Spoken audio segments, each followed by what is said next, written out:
Doom Eternal won't have the traditional multiplayer deathmatch mode that is seen in most FPS games. Instead, it will only offer the 2v1 battle mode that was announced at E3. Battle mode puts a Doom Slayer up against 2 player-controlled demons in a 3-round match. The exclusion of the multiplayer deathmatch mode spurred from id Software's urge to stay original and give players a multiplayer experience that still feels like Doom. In an interview done by IGN with Marty Stratton and Hugo Martin from id Software, Martin spoke about how Doom 2016's multiplayer kinda fell flat because they were following instead of leading. So this time, they developed the multiplayer mode internally and came up with battle mode.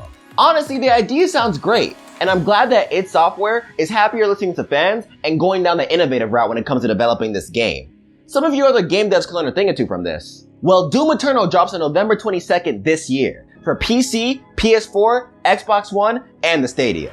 We could be getting some new Call of Duty Modern Warfare gameplay in the near future. Art director Joel Emsley from Infinity Ward responded to a fan asking about the date for a possible gameplay reveal. Joel responded by saying we're almost there, so a gameplay reveal may be on its way. Until that day comes, don't forget that Call of Duty Modern Warfare releases on October 25th this year for Xbox One, PS4, and PC. VGC sat down with Platinum Game Studio head Atsushi Inaba to speak about the next generation of consoles. In the discussion, Inaba shared some pretty interesting thoughts. Inaba is not that excited for the next generation of consoles. He stated that outside of the better graphics and faster load times, nothing much has changed. He feels that the innovation seen in game hardware in the past is not as prevalent anymore. Instead of using custom-made chips, most of these consoles are just using chips that are similar to those seen in PCs. Now, I'm no guru at console mechanics or anything like that, but I see his point when it comes to lack of innovation.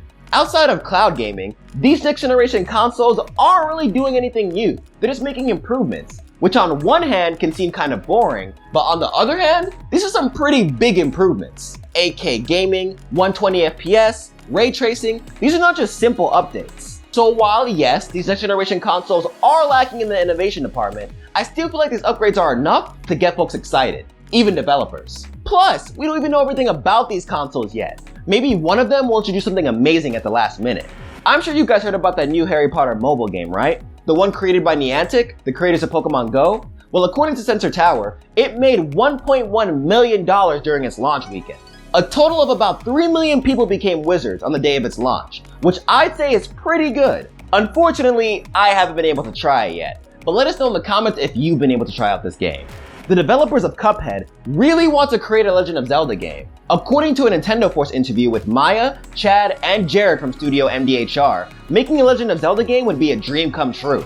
The whole game would be hand-drawn, probably in the style of Cuphead, and they spoke about a whole bunch of ideas that they would want to try out. With Nintendo showing so much support for the indie game market, who knows? This can actually happen. How would you feel about a Cuphead-style Legend of Zelda game? Well, that is it for this week's recap, folks. I hope you enjoyed it. Please leave all your opinions about the news in the comments below. And as usual, take care and game on.